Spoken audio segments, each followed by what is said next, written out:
হযরত মুহাম্মদুর রাসূলুল্লাহ সাল্লাল্লাহু আলাইহি ওয়াসাল্লামের আম্মাজান ছিলেন হযরত আমিনা রাদিয়াল্লাহু তাআলা আনহা এবং তার পিতার নাম ছিল ওয়াহাব। তিনি মদিনার অধিবাসী হলেও কুরাইশ বংশের মানুষ ছিলেন। যখন কুরাইশদের উপর বর্বর হামলা চালানো হয়েছিল তখন তার পূর্বপুরুষরা মক্কা ত্যাগ করে মদিনায় চলে যান।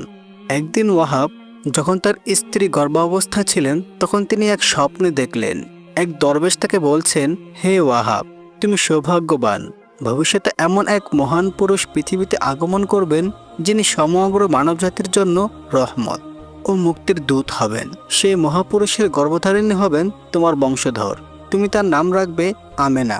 পরবর্তীতে যথাসময়ে ওহাবের ঘরে আলো করে এক ফুটফুটে কন্যা সন্তান জন্ম নিল।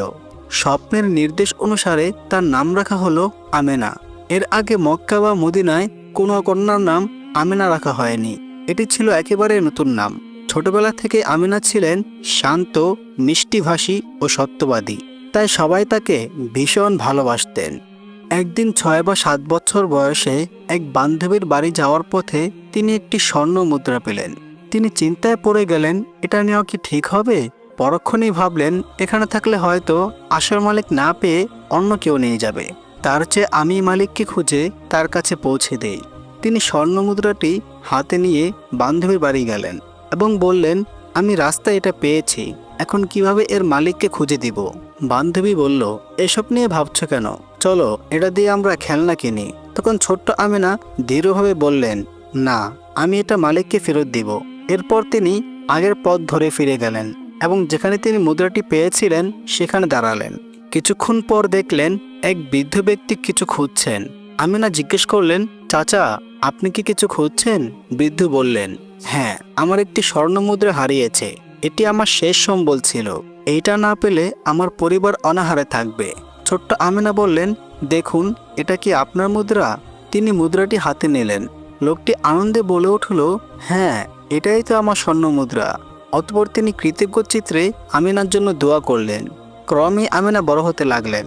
একদিন আমিনা তার পিতাকে বললেন, আব্বাজান, আমি যখন একা নির্জন স্থানে যাই তখন কেউ যেন আওয়াজ দিয়ে বলে, হে আব্দুল্লাহর স্ত্রী আমেনা, তোমাকে ধন্যবাদ।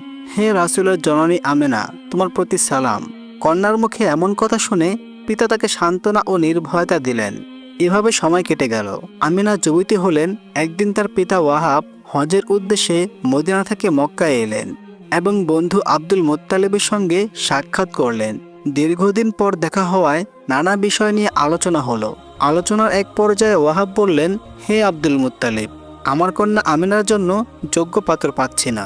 অনেক প্রস্তাব এসেছে কিন্তু মন মতো হচ্ছে না। তখন আব্দুল মুত্তালিব বললেন, তাহলে তোমার কন্যাকে আমার পুত্র আব্দুল্লাহর সঙ্গে বিয়ে দিয়ে দাও। এই কথা শুনে ওয়াহাব মনে মনে ভাবলেন, নিশ্চয়ই এটাই সেই পাত্র, কারণ আমিনা পূর্বে বলেছিল, আমি যখন নির্জনা যাই তখন কেউ বলে, হে আব্দুল্লাহর স্ত্রী আমেনা। এভাবেই তিনি মেয়ের জন্য উপযুক্ত পাত্র পেয়ে গেলেন।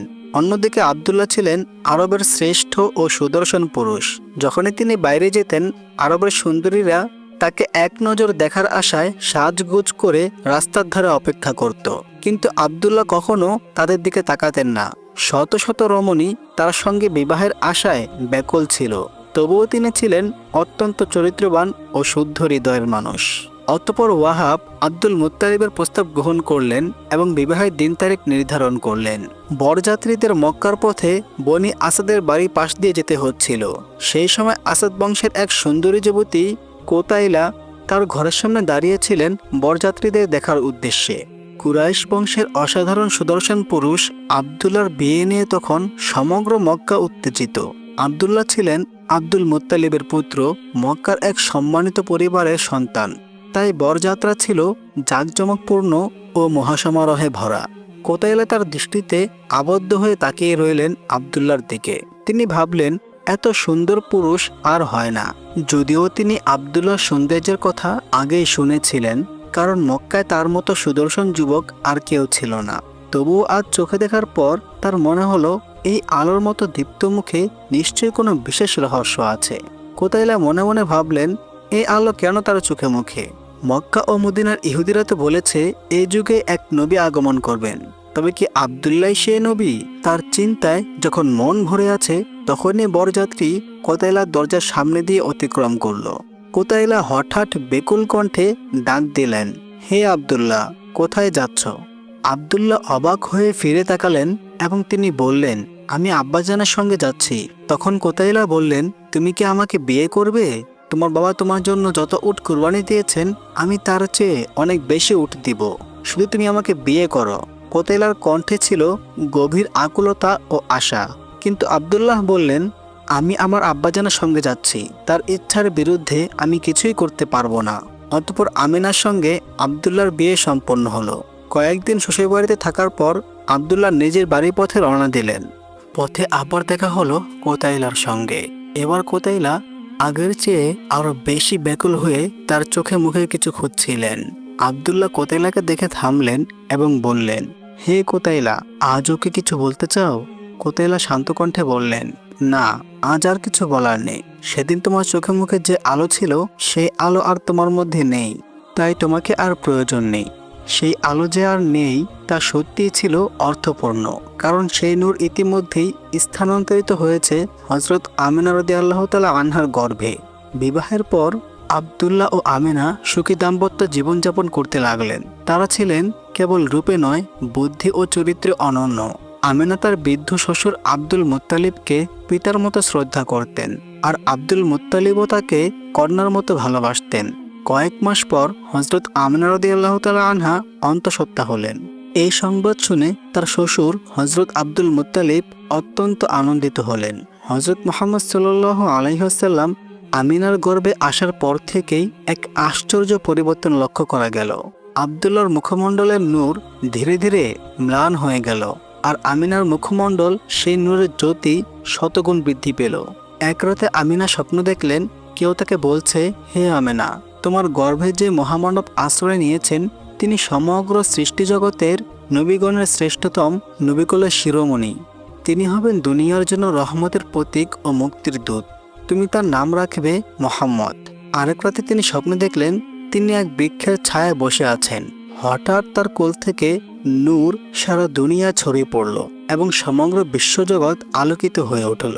গর্ভাবস্থার সময় তিনি প্রায় একা থাকলে শুনতে পেতেন, হে জগতের শ্রেষ্ঠ জননী, হে মোহাম্মদের জননী আমেনা, আপনি সালাম গ্রহণ করুন। একদিন তিনি স্বপ্নের এসব ঘটনার কথা স্বামী হযরত আব্দুল্লাহর সঙ্গে আলোচনা করে বললেন, আমি বুঝতে পারছি আমার গর্ভে এমন এক সন্তান আছে যার আগমনে সারা দুনিয়া বদলে যাবে। কিছুদিন পর হযরত আব্দুল মুত্তালিব ব্যবসার কাজে খেজুর আনার জন্য পুত্র আব্দুল্লাহকে মদিনায় পাঠালেন। তখন আমিনা 6 মাসের অন্তঃসত্ত্বা ছিলেন। আব্দুল্লাহ ব্যবসা শেষে ফেরার পথে মদিনায় তার মামা বাড়িতে উঠলেন, কিন্তু সেখানে হঠাৎ তিনি অসুস্থ হয়ে পড়লেন। তার মামা ও শ্বশুর চিকিৎসায় কোনো ত্রুটি করেননি, তবুও অসুস্থতা গুরুতর হতে লাগলো। আব্দুল্লাহ মক্কায় ফেরার জন্য ব্যাকুল ছিলেন, কিন্তু তা আর সম্ভব হলো না। এই খবর শুনে আমেনা ও আব্দুল মুত্তালিব গভীর উদ্বেগে পড়লেন। অবশেষে আব্দুল্লাহর বড় ভাই হারিসকে মদিনায় পাঠানো হলো।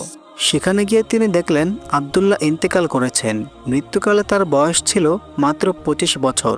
হারিস মৃতদেহ না নিয়ে এসে শুধু খবর নিয়ে মক্কায় ফিরে এলেন। এই দুঃসংবাদ শুনে বৃদ্ধ পিতা আব্দুল মুত্তালিব ও নবীন বিধবা আমিনা শোকে ভেঙে পড়লেন। এইভাবেই হযরত মুহাম্মদুর রাসূলুল্লাহ সাল্লাল্লাহু আলাইহি ওয়াসাল্লাম মাতৃ গর্ভে থেকেই পিত্তহীন ও এতিম হয়ে গেলেন। সময় গড়াতে লাগলো। আমিনার প্রসবের সময় ঘনিয়ে এলো। এক রাতে তিনি স্বপ্ন দেখলেন আকাশের পূর্ণিমার চাঁদ যেন তার ঘরের দিকে নেমে আসছে। চারপাশে আনন্দের জোয়ার বইছে, ফুলগুলো দুলছে, সুবাস ছড়াচ্ছে, আর পাখিরা মিষ্টি সুরে গান গাইছে। মনে হচ্ছিল সমগ্র সৃষ্টি জগৎ যেন তাকে ধন্যবাদ জানাচ্ছে। অবশেষে 570 খ্রিস্টাব্দে 12ই রবিউল আউয়াল সোমবার রাতে সেই মাহেন্দ্রক্ষণ উপস্থিত হলো নবী করিম সাল্লাল্লাহু আলাইহি ওয়াসাল্লামের আগমনের মুহূর্ত। তখন আমিনার পাশে কেউ ছিলেন না। হঠাৎ ঘরটি এক অপার্থিব আলোয় ভরে উঠল। তিনি দেখলেন কেউ তাকে বাতাস করছে, কেউ শরবত দিচ্ছে, কেউ পানি ধরিয়ে দিচ্ছে। তিনি বিস্ময়ে তাকিয়ে দেখলেন তাদের একজন বললেন, আমি হযরত ইব্রাহিম আলাইহিস সালামের স্ত্রী হাজেরা। আরেকজন বললেন, আমি ফিরাউনের স্ত্রী আসিয়া। তৃতীয়জন বললেন, আমি হযরত ঈসা আলাইহিস সালামের জননী মরিয়ম। তারা সবাই বললেন, হে ভাগ্যবতী আমেনা, চিন্তার কিছু নেই। আমরা তোমার সেবা করার জন্যই এসেছি। ধীরে ধীরে রাতের অন্ধকার কেটে ভোরের আভা ফুটতে লাগলো। তখন আমিনার ঘর বেহেশতের নূরে আলোকিত হয়ে গেল। চারপাশে সালামের ধ্বনি ভেসে এলো। হযরত আমিনা রাদিয়াল্লাহু তাআলা আনহা যেন সেই আলোর মাঝে সমগ্র পৃথিবী দেখতে পেলেন। এবং ঠিক তখনই তার কোল আলো করে পৃথিবীতে আগমন করলেন মহামানব বিশ্বনবী হযরত মুহাম্মদুর রাসূলুল্লাহ সাল্লাল্লাহু আলাইহি ওয়াসাল্লাম। পুরো মক্কা নগরী যেন স্বর্গীয় সুবাসে ভরে গেল। আমিনা চোখ খুলে দেখলেন তার কোলে চাঁদের মতো উজ্জ্বল ফুটফুটে এক শিশু, যার নূর যেন জান্নাতের আলো ছড়িয়ে দিচ্ছে। সেই দৃশ্য দেখে আমিনার চোখ জড়িয়ে গেল। ভোর হওয়ার পর হযরত আমিনা রাদিয়াল্লাহু তাআলা আনহার ফুফু হযরত শাফিয়া রাদিয়াল্লাহু তাআলা আনহা আমিনার ঘরে এসে অবাক হয়ে গেলেন। তিনি দেখলেন আমিনা কোলে এক চাঁদের মতো উজ্জ্বল শিশু ধরে আছেন।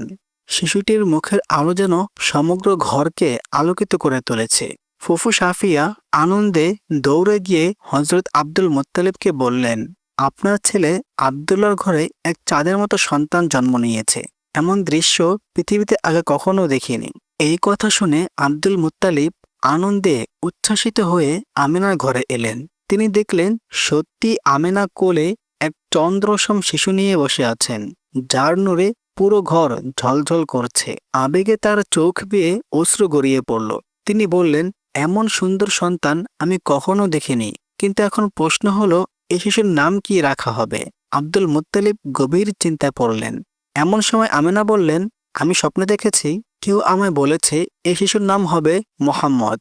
আব্দুল মুত্তালিব এই নামের প্রতি সম্মতি জানালেন এবং বাইরে গিয়ে কুরাইশদের সামনে শিশুর নাম ঘোষণা করলেন মুহাম্মদ। এদিকে আবু লাহাবের দাসী সুয়াইবা ছুটে গিয়ে আবু লাহাবকে এই সুসংবাদ দিলেন, আপনার ভাই আব্দুল্লাহর ঘরে চাঁদের মতো এক পুত্র জন্ম নিয়েছেন। এই খবর শুনে আবু লাহাব এতটাই আনন্দ হলেন যে নিজের ডান হাতে শাহাদাত আঙ্গুল তুলে বললেন, আজ আমি তোমাকে মুক্তি করে দিলাম। এই মহানুভবতার কারণে আল্লাহ তাআলা প্রতি সোমবার আবু লাহাবের কবরে আযাব বন্ধ রাখেন এবং তার ডান হাতের আঙ্গুল থেকে এক ঝর্ণাধারা প্রবাহিত করেন, যেখান থেকে তিনি পান করেন। আরবের প্রথা অনুযায়ী সম্ভ্রান্ত পরিবারের শিশুরা গ্রাম অঞ্চলের মহিলাদের দ্বারা দুধ পান করাতো, যাতে তারা বিশুদ্ধ পরিবেশে বেড়ে ওঠে, আরবি ভাষা ও নৈতিকতা শিখতে পারে। কিন্তু হযরত মুহাম্মদ সাল্লাল্লাহু আলাইহি ওয়াসাল্লাম এতিম হওয়ায় কেউ প্রথমে তাকে নিতে চাইছিল না, কারণ এতিম শিশুর লালন পালনে ভালো বকশিশ পাওয়া যায় না।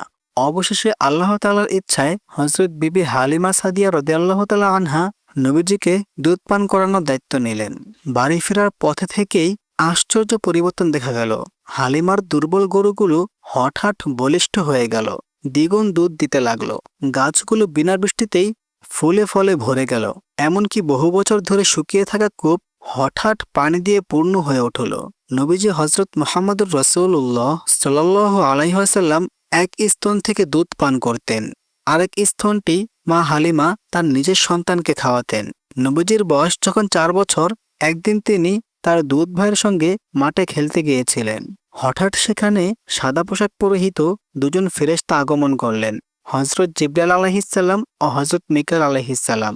তারা নবীজিকে শুইয়ে দিলেন। বুক চিরে হৃদয় থেকে একটি কালো বিন্দু বের করে সেটি পরিষ্কার করলেন এবং অন্তরে ঈমান, জ্ঞান ও নূর ভরিয়ে দিলেন। এই দৃশ্য দেখে দুধ ভাই ভয়ে দৌড়ে বাড়ি ফিরে গেল।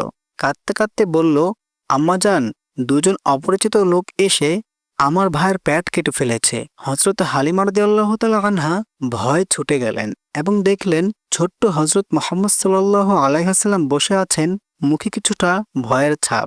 তিনি বললেন, বাবা, কি হয়েছে তোমার? নবীজি মিষ্টি কণ্ঠে বললেন, দুজন লোক এসে আমার পেট খুলে কিছু একটা নিয়ে গেলেন। এই কথা শুনে হালিমার মনে ভয় ও প্রশ্ন জাগল। তিনি স্বামীকে সব ঘটনা বললেন এবং বললেন, আমাদের উচিত শিশুটিকে তার মায়ের কাছে ফিরিয়ে দেওয়া। অতঃপর হযরত হালিমা রাদিয়াল্লাহু তাআলা আনহা নবীজিকে নিয়ে হযরত আমিনা রাদিয়াল্লাহু তাআলা আনহার কাছে এলেন এবং সব ঘটনা খুলে বললেন। তখন হযরত আমিনা রাদিয়াল্লাহু তাআলা আনহা হালিমাকে তার গর্ভাবস্থা থেকে নবীজির জন্ম পর্যন্ত ঘটে যাওয়া অলৌকিক ঘটনাগুলো কথা বললেন। অবশেষে হযরত আমিনা রাদিয়াল্লাহু তাআলা আনহা অশ্রুসিক্ত চোখে কলেজার টুকরো সন্তানকে বুকে জড়িয়ে নিলেন। তো প্রিয় বন্ধুরা, এই ছিল আজকের ঘটনা। ঘটনাটি ভালো লাগলে চ্যানেলটি সাবস্ক্রাইব করে সাথেই থাকুন এবং আপনার মূল্যবান মতামত কমেন্ট করে জানান।